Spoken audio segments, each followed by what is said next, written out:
O Senhor esteja convosco. Ele está no meio de nós. Proclamação do Evangelho de Jesus Cristo, segundo Marcos. Glória a vós, Senhor.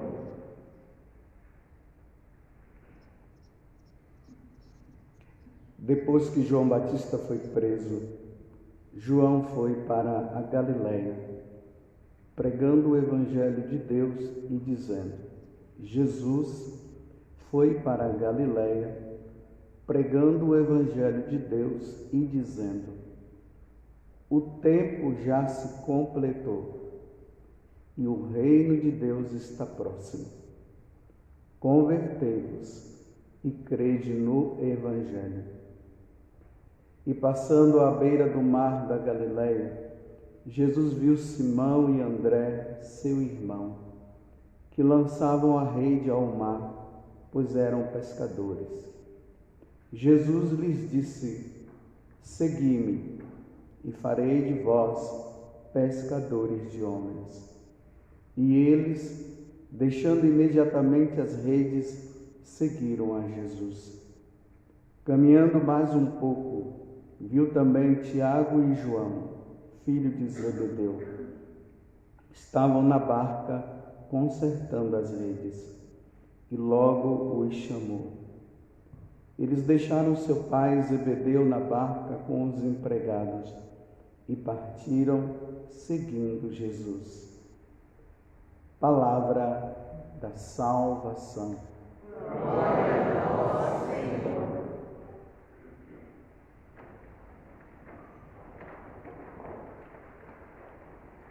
Como eu falava com vocês no início da missa, ontem nós encerramos o período do tempo de Natal com o batismo de Nosso Senhor. E quando Jesus ele é batizado, ele começa a sua missão. Qual missão? A missão de nos salvar. Mas salvar de onde e de quê? Nos salvar da perdição eterna. Adão e Eva, quando eles desobedeceram a Deus no paraíso, nós seres humanos entramos numa condição de não viver mais com Deus. Houve uma separação, houve uma divisão. Eles foram expulsos do paraíso. O paraíso é o lugar da felicidade eterna. Não somente da felicidade eterna, mas também o convívio que eles tinham também com Deus. Isso fazia com que eles fossem felizes. Outra coisa que fazia os nossos pais, Adão e Eva, serem felizes é que eles nunca iriam morrer. Se nascia e não morria. Mas Deus, na sua infinita misericórdia, Ele nos concedeu a graça da liberdade. Somos chamados a viver com Deus ou não viver com Ele. E tudo dependeria e tudo depende da nossa resposta. Por isso que Deus falou que eles não deveriam de maneira nenhuma comer do fruto da árvore do conhecimento do bem e do mal, senão eles iriam morrer. Levados pela serpente, eles acabaram comendo. Foram expulsos do paraíso. Sendo expulso do paraíso terrestre, a morte também entrou. Imagina nós que deveríamos nascer para vivermos sempre com Deus, agora nós nascemos com a condição da morte. E pode ser que essa morte que nós iremos passar, porque todos nós iremos passar, poderá ser de condenação eterna ou de salvação eterna. Essa foi a condição que ficou para nós. Mas Deus, querendo que nós estejamos com Ele na eternidade, o que foi que Deus fez? Ele veio para se oferecer em sacrifício pela nossa salvação. Então, quando Jesus ele morre na cruz, ele abre novamente a porta do céu é aberta. A porta do céu estava fechada e a porta do inferno estava aberta. Agora nós nos deparamos assim. A porta do céu se abre para que um dia nós possamos ir e habitar junto com Deus, mas a porta do inferno também continua aberta para aqueles que não quiserem se submeter a Deus, para aqueles que não quiserem amar a Deus e servir a Deus. Aí o Evangelho de hoje, eu dei essa introdução para vocês entenderem o Evangelho. Aí aqui está dizendo assim, que logo depois que João Batista foi preso, porque João Batista ele veio justamente para preparar um povo para receber nosso Senhor. E aqui diz assim, que Jesus começou a pregar a boa nova. Começou a pregar o Evangelho. A boa nova é a boa nova de salvação para nós. Então ele começa dizendo o quê? O tempo. O tempo já se completou. Deus agora deu um tempo para nós resolvermos a nossa vida. Um tempo. Quantos anos você tem? Eu tenho 55. Não sei se chegarei aos 56. Esse é o meu tempo. E o seu? Nesse tempo que Deus dá, que já se completou, Deus pede de nós uma decisão.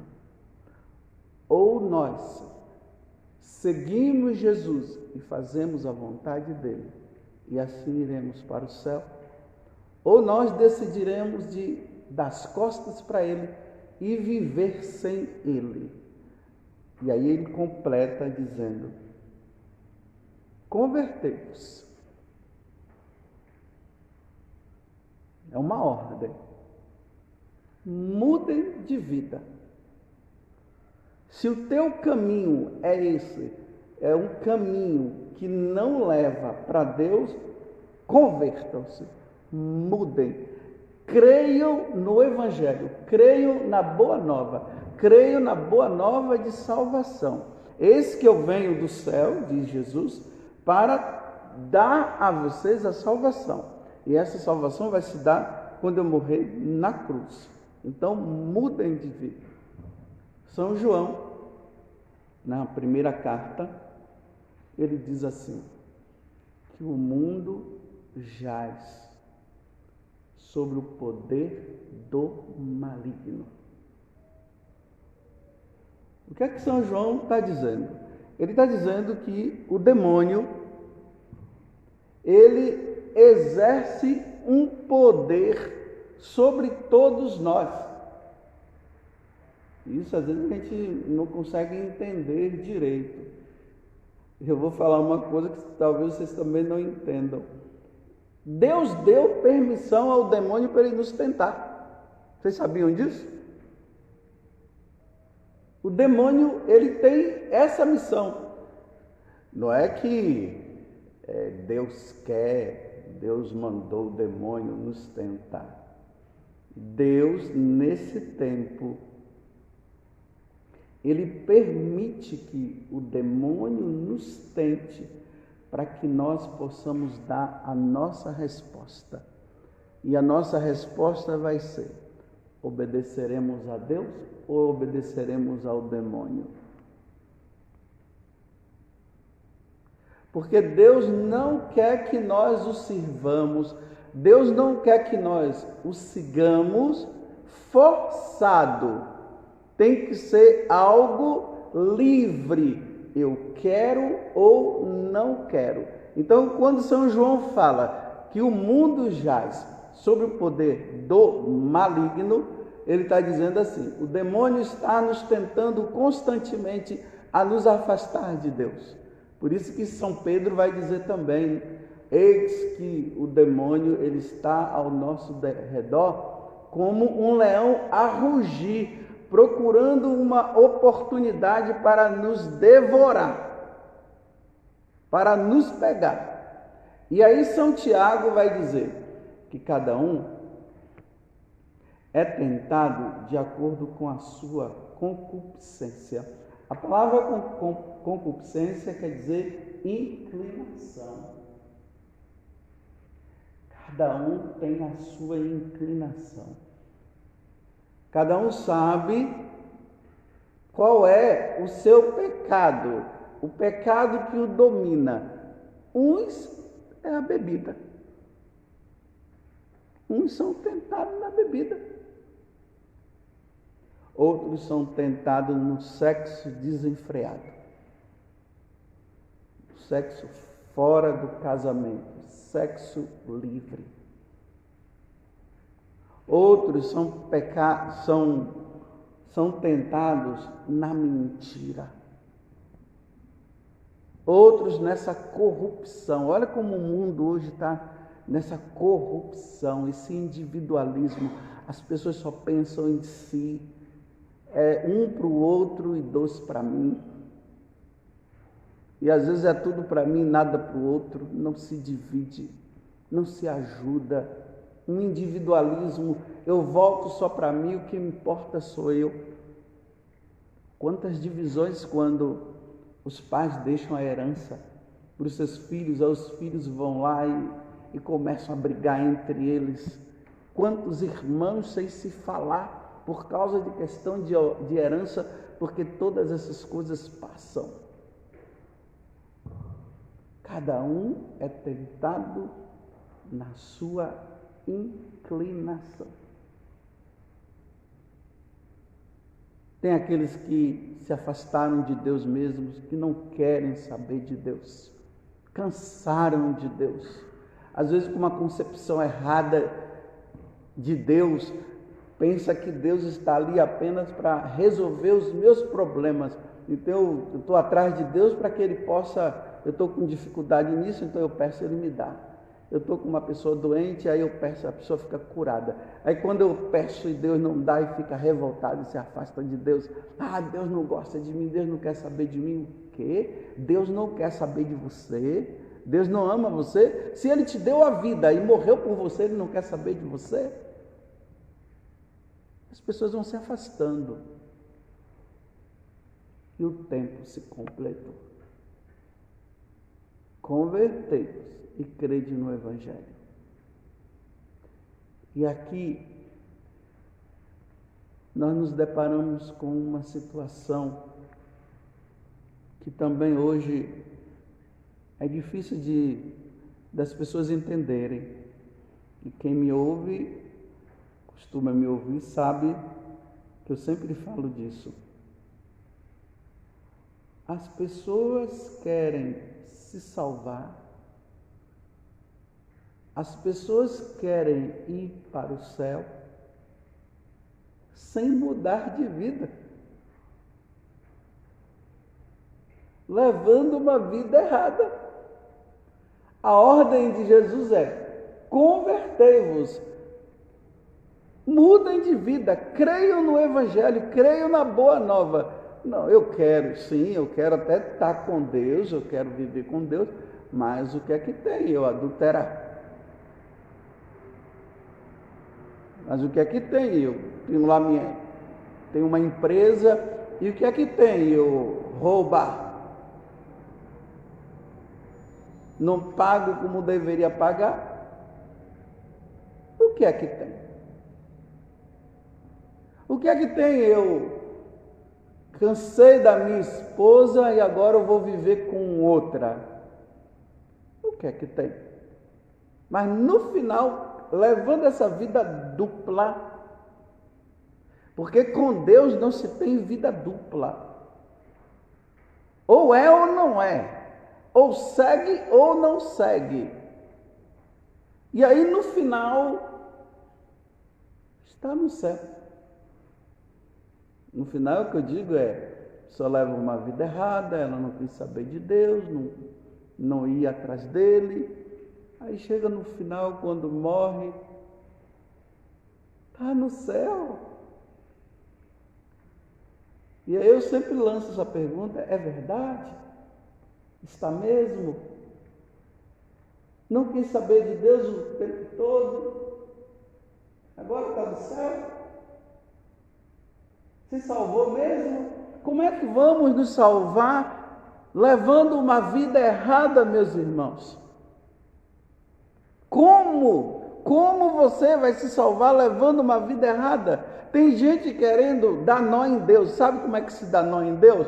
Eu vou na missa, eu participo, eu faço das coisas, mas ao sair da igreja, eu levo uma vida de pagão, uma vida de mundano, igual aos outros. Não existe diferença. O católico, ele deveria ser diferente. Ele não pode ser igual aos mundanos. Não pode ser igual. Porque é vida nova. Porque houve conversão. Houve mudança de vida. Um católico se embriagando. Um católico usando drogas. Um católico no meio dos seus amigos, ou as mulheres no meio das suas amigas, com conversas ilícitas. As mulheres que vão lá para o seu trabalho, católicas, de missa e tudo, mas lá no trabalho, está lá conversando com as amigas e dando em cima de um ou de outro. Não se salva, meus irmãos. Não vai para o céu, não. Quando se completar o tempo e morrer, não se salvará. Ainda mais nesse tempo de pandemia, todo mundo aí de máscara. Protege o corpo, mas não protege a alma. Tem aqueles que dão uma fidelidade a essa máscara, e ai daquele que não usar a máscara e não sei o que tem que usar, se protegendo do vírus, mas não se protege do pecado. Cadê a máscara de proteção contra o pecado? Qual foi a última vez que você se confessou? Faz quanto tempo? Ah, mas é por causa da pandemia, sim, mas agora já deu uma paradinha aí, né? Tá voltando de novo, parece, né? Então, antes que a coisa piore, então vamos resolver logo? Ou vai esperar deixar?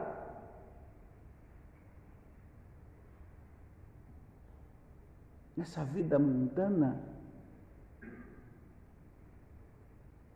Vou terminar a homilia. Eu esqueci o nome desse santo. Diz que lá na Terra Santa isso aconteceu há muitos anos atrás. Um homem, um rapaz, levava uma vida errada. E ele foi justamente ali no lugar aonde Jesus suou sangue. E lá tinha um quadro. Ele parou e olhou aquele quadro. E naquele quadro tinha uma multidão de pessoas queimando no inferno. Aí ele ficou impressionado vendo aquilo ali.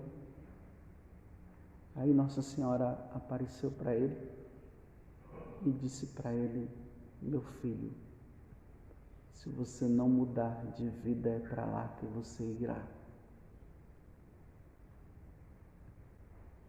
Ele, impressionado com aquilo, disse: o que eu devo fazer? Muda de vida, meu filho.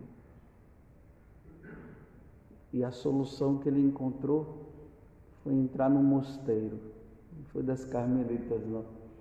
Mas entraram no mosteiro. Ele entrou no mosteiro e ali levou uma vida santa. Uma vida com Deus. Não estou dizendo que tem que se entrar no mosteiro, que tem que se tornar padre, freira, não é isso que eu estou dizendo. O que eu estou dizendo é: a vida que você leva é realmente uma vida de convertido? Ou é uma vida dissimulada? Aparentemente parece ser, mas por trás não é. Levemos, meus irmãos, uma vida santa. Porque o tempo se completou. Eu não vou entrar no mérito do segundo momento que Jesus chama Pedro e os outros e chama eles para serem pescadores de homens, que essa é a missão, né? Salvar almas. Mas termino dizendo: a vida que tu levas é uma vida de convertido. Se o Senhor te chamasse hoje, para onde tu irias? Para o céu ou para o inferno?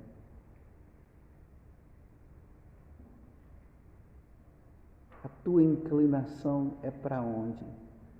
E nessa inclinação você acaba pecando ou você foge, como os santos fugiram.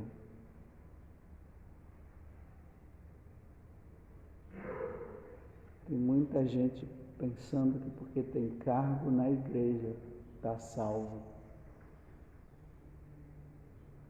E o pior é que tem gente com cargos na igreja, está levando uma vida pior do que os pagãos, com cargo na igreja.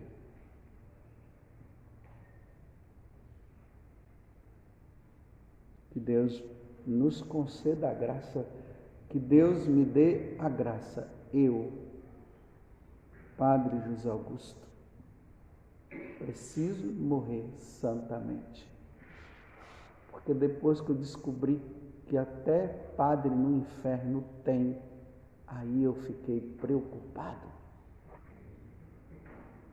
Eu disse: para lá eu não quero ir. Por isso eu tenho que levar uma vida de santo. Eu preciso levar uma vida santa. Eu preciso em tudo fazer a vontade de Deus. Cada um se reveja. Quem é casado, quem é solteiro, quem tem cargo na igreja, quem é religioso e quem é religiosa. Convertei-vos, porque o tempo já se completou e o reino de Deus está próximo. Louvado seja nosso Senhor Jesus Cristo. E a nossa Mãe Maria Santíssima.